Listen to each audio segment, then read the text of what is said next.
Hey everyone, welcome back to Lady Empire. I am so excited for the guests that we have here tonight. Chinwe, thank you so much for being here. Thank you for having me. I'm so happy to be here. Awesome. So let's just dive right in. Let's first start with you telling us a little bit about your childhood and where you grew up. Yes, such a great question. So I was born in Nigeria. I was born actually in Ibadan. So it's in the southwestern part of Nigeria. And my parents, actually, my father was a professor. So I grew up on a campus, on a university campus. So I love to say academia was a huge part of our family. And one of the stories I tell is my mom later got a PhD. So I've always had a lot of education around me. And my grandfather on my mother's side was a headmaster who opened schools all around Eastern Nigeria. So education has always been really big for us. And I'm one of five children. I'm the middle child of five children. And so, yeah, that's how I grew up on college campuses with my siblings and my family. We actually lived in different parts of Nigeria, but most of my childhood was in Nigeria. We didn't move to the US until I was 17. So, a lot of different parts of Nigeria. Yes. Wow. So what brought you and your family over to the US then? Yes, great question. Education. Ah. So it definitely is a theme in our family. So my father, as I said, was a professor. And at a certain point in the mid 1990s, there were a lot of issues with college faculty, between college faculty and the government and the administration. There were often conflicts. And so at the time, in the mid 1990s and 1995, the campuses were closed for months and months. And my two older siblings were at that point college. It was time for college for them, and so my parents were really concerned about the fact that the schools were closed for a long time and there was really no end in sight. And it just so happened that one of my uncles who lives in the US had applied for my mom to obtain a visa, a diversity visa, which at the time was for professionals to come to the US. And he kind of applied on a whim. It's a lottery. So he didn't even expect anything to come of it, but he applied, and my mom, just right around then, my mom got a visa, and so we were able to get permanent residency, come to the U.S. as a family. So that was the real reason. It was education. Yeah, Wow. So you also got your Juris Doctor from Harvard Law School, kind of I just did. building on this academia theme here. Yes. So did you always have a passion for law, or where did you sort of develop that idea to attend Harvard? Yes. So, right from when I was a kid, I really was interested in law. I was fascinated by the idea of law, just seeing lawyers on TV and on the news. And we did not have any lawyers in my family. So, I was actually the first lawyer in my extended family among my father's siblings and my mom's siblings. So, it was really brand new, but it was something that I was interested in. And quite frankly, initially, folks would joke because I talked a lot as a kid that I should be a lawyer. But over time, it evolved into a more, I would say, refined interest in the area just because of how much impact I think the law has on our daily lives. And at the time, growing up in Nigeria, I wanted to go to what was it's called Lagos Business School. I wanted to go there, not Lagos Business School, sorry, Lagos Law School. I wanted to go to law school in Nigeria. So there's Mm. Ahmadu Bello is one of the law schools, but a lot of really great law schools across Nigeria, in Lagos and etc. and in Ife. But so growing up, that's what I wanted. I just wanted to go to the best law school in Nigeria. But once we had this plan to come to the US, so once my mom got the lottery, won the lottery to come, I decided I wanted to go to Harvard Law School. I'm not sure the source of that boldness, but it was just a goal that I developed. And I actually remember because when we first moved, we went to I attended City College, which is in New York City. And I remember when I first told my professors I wanted to go to Harvard Law School, they said, "Oh, Harvard does not recruit from City College, so that's kind of a bit of a stretch. Like you should maybe kill that dream while it's early." But I remember saying to them, "Well, I'll apply, and if they say no, I just won't go." And so that's really the way it happened. Yeah, Yeah, and I was gonna say, I mean, even coming from the US, we view Harvard Law School as extremely prestigious, right? and And out of reach. Yes. yes, and I was just gonna say, everyone tells you kill that dream. You're not getting in, you're not gonna go there. So tell us about your experience there. I mean, was it challenging? Was it, do you think it was really important to, help you get to where you are today? Do you think it played a huge factor in where you're at today? Yes. And I think it's such a great point because when I did apply to Harvard, I did apply to a broad range of schools. So a lot of people would say you apply to the dream school, the reach school, the schools, the safety school. So I did all of that. I applied to about 10 law schools. So I said, wherever I get accepted, or once I see my results, I'll then determine where I want to go. And so thankfully Harvard accepted me. But what's interesting is I had gotten into a lot of other schools and I kept waiting. I was still waiting for Harvard Yeah. to respond. But anyway, but in terms of what I think about attending it, I think it is a really challenging place. And one of the stories, and one of the women I covered in my book was actually my roommate in Harvard Law School. And one of the things about going to Harvard, especially the law school, is everyone who gets there, they're smart in college, and then you come to law school and you turn around and everyone is really brilliant. So there's an Right. adjustment that happens where you start to question yourself. Wow, I think everyone's smarter than me and all of these different things. But over time you come into your own and realize that you do bring something to the table. You also figure out what works. And the law professors in the first year, they really are trying to break you, because I think a lot of times they think, well, you probably watch Law and Order and you think that's what law school is about. And they go out of their way to really break whatever misconceptions people have about what the law really is. So Right. that first year, there's a lot of adjustment, a lot of rigor. But at the same time, I think in there, it's just it really is one of the best of the best. So it really you get challenged and you learn a lot, and the faculty are really, really brilliant. So I really loved it from that perspective. And then by the third year, you also get to focus on whatever you want to focus on. So you get to take more. So the first 2 years you take required classes, second year a little bit less than the first, but then by the third year you're able to take a lot of what interests you. So I took more international law courses and seminars and things of that nature. So I really loved it. And also looking back, it's one of those things that I say I would do over. If I had the option of, the different schools, I would still pick Harvard, because I think it has an excellent network, and also it opens a lot of doors. And I Hmm. think it's something that always is. But I often say, as with everything else that has to do with education, it's not so much the education itself, but how you use it. And Right. so I think it just provides you with a really good, it's like a door opener, it's a great key, but then you have to really leverage it to do something hopefully impactful in the world. Hmm. Absolutely. So let's talk a little bit about how you did use it. So you've had a variety of different, really high level risk management roles at some of the largest corporations in the world, Goldman Sachs and Citigroup. So talk to us a little bit about your roles at these corporations and just your experience in general. Yes, really interesting being in financial services now close to 20 years. I think first I worked in-house at a law firm, but then I've been in financial services, as you mentioned. I think Goldman was excellent. I was at Goldman actually, I'd left Goldman to be a law professor, and then they rehired me. So it was for a while, it was my professional home, and I had a lot of contacts and friends at Goldman, and I really loved it. I started out doing more general work, and I'd been hired for a role that was at the time a CEO certification role, and also got to work in audits and inquiries, where we would work on these insider trading requests and instances where regulators thought we were manipulating the market for some reason. And so what I loved about that role was I'd actually gotten thrown into it a little bit, because when they first told me to take it on, I said, I know nothing about options and derivatives. We did not learn about this in law school. Yeah.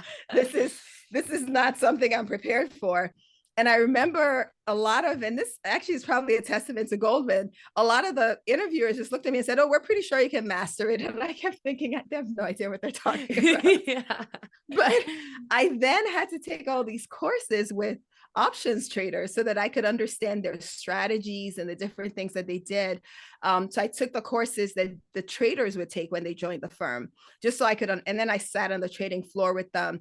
And then as the inquiries came in, I would sit with them and I would say, explain it to me like you would to my 3-year-old. So just assume that I know nothing about this. And because I also find, and I think that's always a great rule, going into any situation with that learning mindset, not Right. going in with all the answers. So I also found that in that role, especially starting out for the first couple of years, going into it and saying, I'm clueless, I'm a lawyer, I have no idea about this stuff. Tell me from a trading perspective, what were you looking at, et cetera, and really help me build it, because then I would have to explain it to the regulators what exactly was going on. Why was this not insider trading? Why were they relying on public information? Why wasn't it front running, et cetera? And Right. so that was a really interesting role. And after I returned to Goldman, that was really when I started getting more into the anti-bribery space, because I'd reached a point also in my career where I was thinking, well, all of the stuff is really interesting, but I would really love to do something that was truly international. Because I would say for the most part, for the roles at Goldman, it had a, Goldman does have a global footprint, but it's smaller than a place like Citi. So initially, it was very US focused. I was dealing with a lot of US regulators, but I really wanted to do something more international. And I started talking to mentors about it and started reflecting on what would I really, really enjoy as an immigrant and as someone who has this deep interest in international law. And so I, after I returned from being a law professor, because long story there, Goldman actually rehired me from, because I'd left, we moved to Minneapolis and then we came back to Goldman, went to New York, sorry, and I went back to Goldman. And so after we had come back, I had said to them that I was really interested in anti-bribery work. And so they recruited me into the anti-bribery role. And then Citi hired me from Goldman, which has then also been a very interesting and fascinating journey. I've been at Citi now close to 10 years. So yes. Wow. Wow. And what's your role currently at Citi? So my current role at Citi is Chief Compliance Officer for legacy franchises. So last year, Citi announced a strategy to exit consumer businesses in certain markets around the world. So, and it's public information, certain Mexico, Russia, Taiwan, China, a few others around the world. And so what I do is I oversee the compliance and regulatory aspects of that. And prior Wow. to that, I was their chief anti-bribery officer for about 9 years. So that was I was in that role for a really long time, and I loved that work as well. But it was also one of those situations where I had to push myself to do something different because I knew it was time for change, and I had to force change in that situation. And actually, this role, I was trying to remember if it was my idea to take on this role, but it wasn't. I actually was asked to do it and initially wasn't sure. So I had to process, is this the right time? Is this the right role? But I'm glad I did, because I've learned a ton and I've been able to apply some of the other experiences I've had. Yeah. Wow, this is so fascinating. I love just learning about your life. There's so many moving parts and so many different Thank you. things. I love this. Um, so I also want to talk about some of the awards that you have received as well. So, from American Banker, you were the most powerful woman in banking.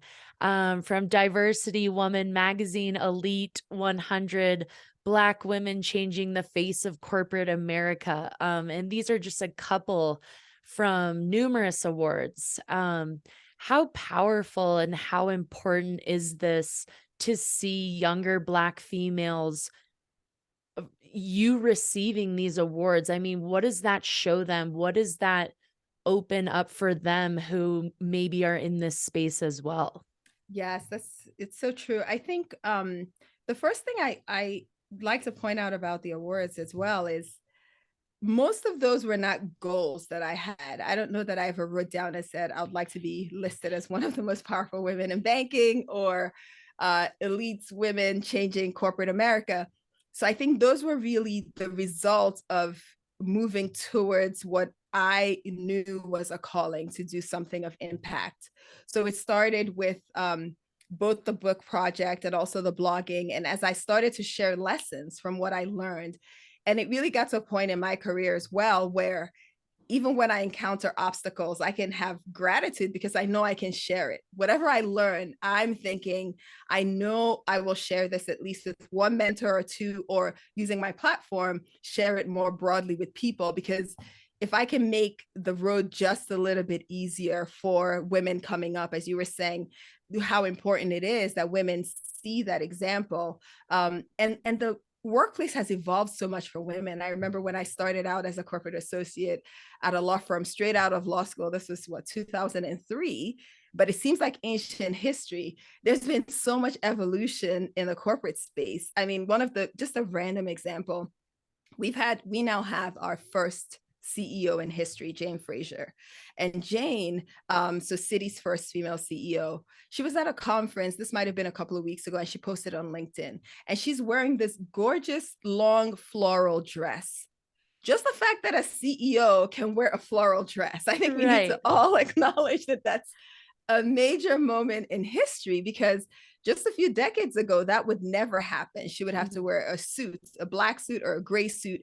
And I also think the pandemic helped accelerate a lot of this, where people are now more humanized, where people are, and I know that the workplaces are struggling to really integrate what does that now mean in the what we're now experiencing or living in terms of the post-pandemic workplace. If we are post-pandemic, I think hopefully we are. Yeah. But I think it's really forced this change where we're integrating more of the feminine leadership and what I really think about as feminine genius into the workplace. And I think it's a wonderful thing. And then the other thing also that I have observed is as well over the years is coming up, there just weren't a lot of women who you could look up to as examples. So for example, Black women partners for me, or just women who were married. I'm married with 3 kids and I knew I wanted that. But at the law firm at the time, initially, there was no one who had all of those attributes. So I think it was really difficult to look up to people and see what it would look like.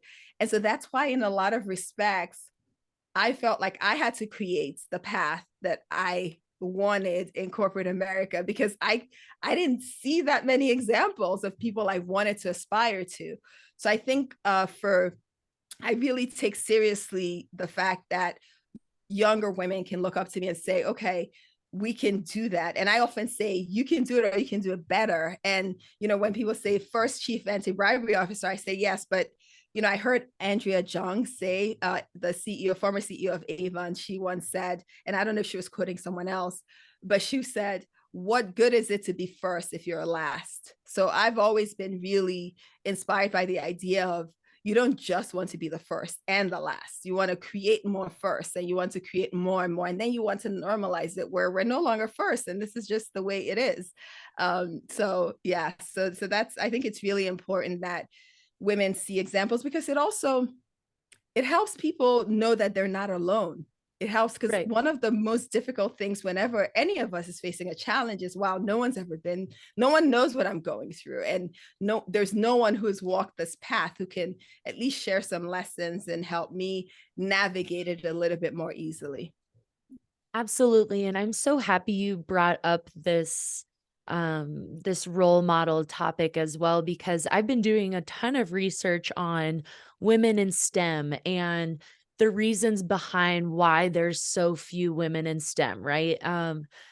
And so, one really interesting thing that I found and that really makes a ton of sense is what you were just talking about, is that young women, when they're studying science and math and engineering and technology in elementary school or in after school activities, whatever it is, there aren't really female role models that they're looking up to, right? When you have your textbooks in elementary school, there aren't female scientists, mathematicians, engineers that they're reading about and that they're getting exposed to, right? So Yes. I think that's so important. And that's something I'm really working on now, is how to get more women involved in STEM, especially at that young age, and getting them exposed to Yes. female scientists, engineers, right? It's so Yes. important for Yes. these role models. Yes. It really is critical. And the other thing as well that often happens, in addition to also not seeing the role models, sometimes it also makes it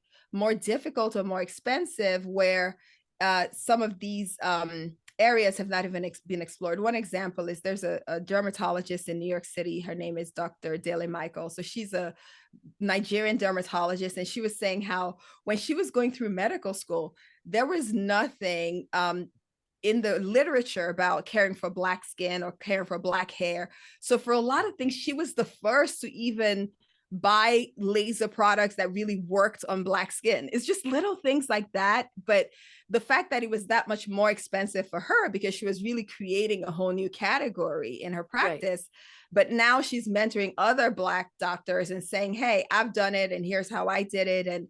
And so just really sharing and passing it along. And for the rest of the folks after her, it's going to be that much easier, and it's going to be cheaper because now there's more in the market, and they're servicing more, and they're thinking about it in a slightly different way. But it really is fascinating to me to just see how much sometimes when we think about diversity, we think of it as a nice to have, but we forget that it really is about really representing who we are as society and serving. And a lot of times it's about making money too, because Right. a lot of these companies being able to properly serve people in the different demographics that are in their communities, they just make a whole lot more money as well. Hmm. And I think there have been a lot of studies along those lines. Yeah. Hmm. Absolutely. And that sort of leads us into our next topic that I'm super excited to learn about, which is you speaking at the United Nations, which you have actually done multiple times, if I'm not mistaken. So this is just huge. I mean, I thought Harvard Law School was huge, but this takes it to a whole nother level. So talk to us about this experience, how you prepared, the people you met. Tell us Yes. everything. Yeah, so the UN experience was it's been phenomenal because I really think the UN plays a really critical role in society and around the world. And the times that I did speak, all of them have been, and I'm trying to remember if that's the case, at Citi through my role, my prior role, running anti-bribery. And what I'd done was talking about the sustainable development goals and how we're meeting those that really intersect with anti-bribery and anti-corruption. And most of the time, it's centered around the private sector working with the public sector, because I think a lot of times people really think about them in silos. The public sector is doing what they do, the governments, they get together and they talk at the UN. But all of the times we had talked, it was more about how do we connect the dots among the public and private sector, and how do we actually make progress on sustainable development goals. And I think what's really critical about that is there are instances where, for example, cities able to we had this initiative called the Tech for Integrity Challenge, where we work to the public and private sector and with startups. So we were really uniquely positioned to work across with different areas and different segments of society to move things forward. And in a lot of ways, the UN, the first time I spoke at the UN, it was quite a full circle moment, because one of my co-panelists was a professor from Nigeria that I'd been watching for ages on TV. I could still remember as a little girl sitting in the living room in Nigeria and watching him on TV. Now, here he was as a co-panelist. I remember thinking to myself in that moment, this is really a full circle moment. And he was super fascinated by my background. And he said, oh my goodness, you're doing so great. And I just couldn't believe it was happening. So, but it was really one of those examples of how through some of the different roles that I've had the opportunity to really help connect the dots between the African continent and the US. And that's something I'm passionate about continuing to do as well. Yeah. Wow, that's so amazing. And I don't know much about the actual meetings. Are they held in different areas? Does it change? Is it always held in the same spot? So it's interesting sometimes, depending on who within the UN or what organization within the UN is organizing it. So some of the ones I've done, for example, were with the Global Compact, which does a lot of work with public and private sector. And those were at the UN itself. Something that also tends to happen a lot of times is you may have different sessions and different meetings in different locations in New York around the UN Global Assembly, for example. But no, these were actually all sessions at the UN where the there was an agenda to go through different aspects of sustainable development goals or anti-corruption in particular. I think the first one was a focus on anti-corruption. And what was funny too, another full circle aspect of that is I had done model UN in college, and that's where you kind of act out being a country representing a particular country. And I think in college we were Qatar, and we had done really well, but it was funny because that wasn't really the real thing. And Right. just getting to be part of some of the real conversations, and also the relationships that develop after that, and getting to partner with people in their initiatives and contribute to making progress on different things around the world. Yeah.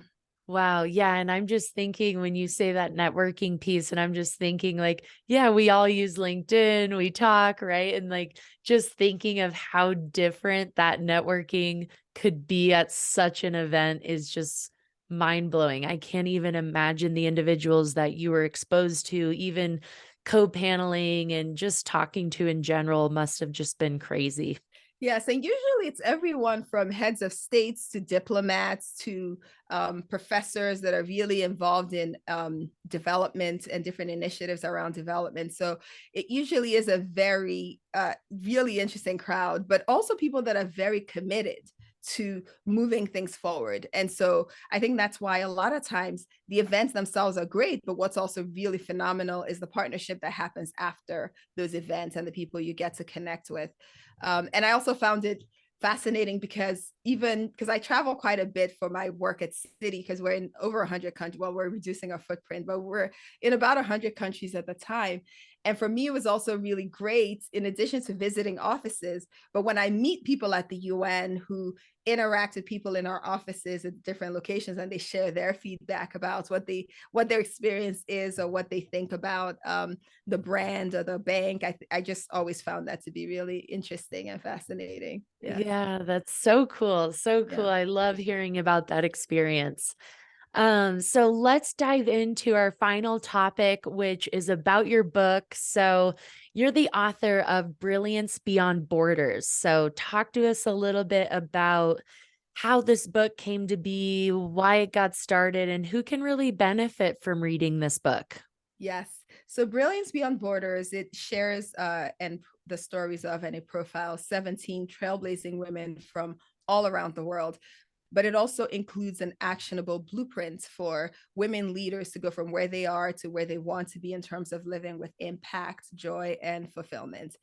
And so the way the book came about, because obviously, as we discussed, I'm an immigrant. I grew up in Nigeria, but I also, while I was a law professor out in Minneapolis, I had a student who was an immigrant who was very self-conscious. She was conscious of her accent, never spoke up during class.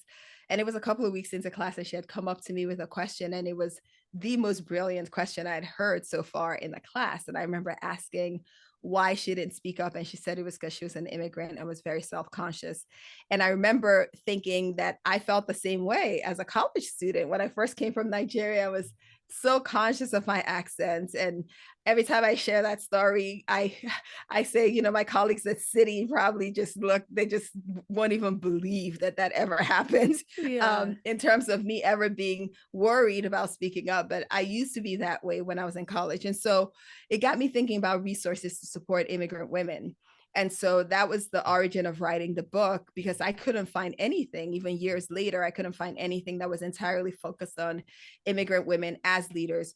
But I also love to say, while the book centers around immigrant women, all the women in the book are leaders in different industries in the US. So they're US professional women.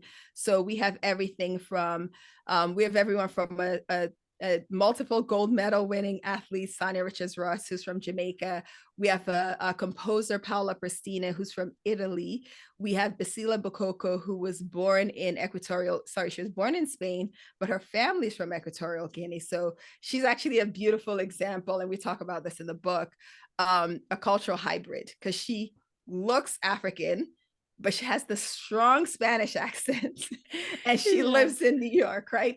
And so when people meet her, they say, how could you be from Spain? Were you adopted? Were you a refugee? Yeah. And so, but she shares that she was born there. So she is Spanish, and she had to really embrace all the different sides of her. But also the other thing about the book is, so in addition to sharing these stories, because I think it's really important that we tell stories because stories are powerful, but also what I did with the blueprints is something I call the Brilliance Blueprint. So it's 5 steps that readers can follow in terms of what are the core themes of the book and how can readers apply to themselves. So we have the 5 steps, and then we also have what I call the Immigrace journal, where people can reflect after reading a section. Because I love to say, women, sometimes we look at others and we think how amazing these people are. And what I never wanted was for a book like this to create even more anxiety for women, or for people to really judge themselves harshly and say, well, Priscilla is really amazing, I can never do that, right? Right. So the Immigrace journal is about, and Immigrace is really a term that I use to describe immigrants' grace or immigrants' genius, which is an immigrant's highest expression of her purpose and potential. And so the Immigrace journal is really, it gives people the chance to reflect on where they are and where they want to go. And the last thing that I would highlight as well, that's an important feature of the book, is most of the women grew up in a lot of really significant events in human history. So we have a Russian woman who grew up behind the Iron Curtain. She was born as a Jew in Russia. So they were part of the Refusnik movement. They were discriminated against because they were Jewish. And Refusnik is about how the Soviet Union would not let them leave to go to Israel or to the US, and they were refused visas. So they were part of this movement, and they left as part of this exodus out of Russia, and they eventually came to the US.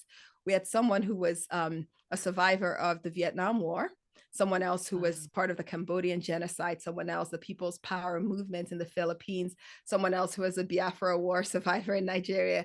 And so these women talk about how they navigated that transition into the US. But then also, as a Brilliance Beyond Borders, if you think about it, crossing borders into the US, but it's also about some of the borders that exist after we get here. So we've talked about some of them: gender bias, discrimination, etc. And how do they continue to live that brilliance? So it's a very positive book. It's very inspirational. It's about feminine genius. You know, it really takes a stance for feminine genius. But it's really, I would say, primarily about not just celebrating what brings us together as Americans, but also helps the reader potentially close the gap between where she is and where she wants to go. Wow, this is super fascinating, and I have this on my list to read. I have some upcoming travels, so I'm super excited to read this. And where can our listeners get access to this book? Where is it being sold? Yes, great question. So they can either get it on Amazon, Barnes and Noble, really wherever books are sold. They could get it from their local bookseller. The local bookseller can order a copy, or they can go to my website, which has a bunch of links. So it's chinweesimai.com/book. And we'll share links that you can share with listeners as well. The other thing as well, because I know a lot of podcast listeners love to listen versus read books. And I also narrated the audiobook for this book, so folks can download it and listen if they prefer to listen. Oh, awesome. Awesome. Perfect. So I'm definitely going to look this up. I'm super excited. It sounds so inspirational. I can't wait. So where can our listeners follow you on social media? Where can they see what you're working on and what you're doing? Yes, so I think I'm really easy to find because my name is the same everywhere. So it's Chinwe Esimai, Chinwe, and the last name is Esimai. And I'm Chinwe Esimai on Instagram. I'm also active on LinkedIn as well, and Facebook. I have a Facebook page, so folks can connect with me wherever they love to connect. Hopefully, we should definitely keep in touch. Perfect. Well, Chinwe, thank you so much for everything that you shared. You are so impressive, so prestigious. Even just talking with you tonight, I can tell how intelligent you are, how passionate you are about what you do. So thank you for sharing with all of our listeners. Thank you so much for having me, Elle.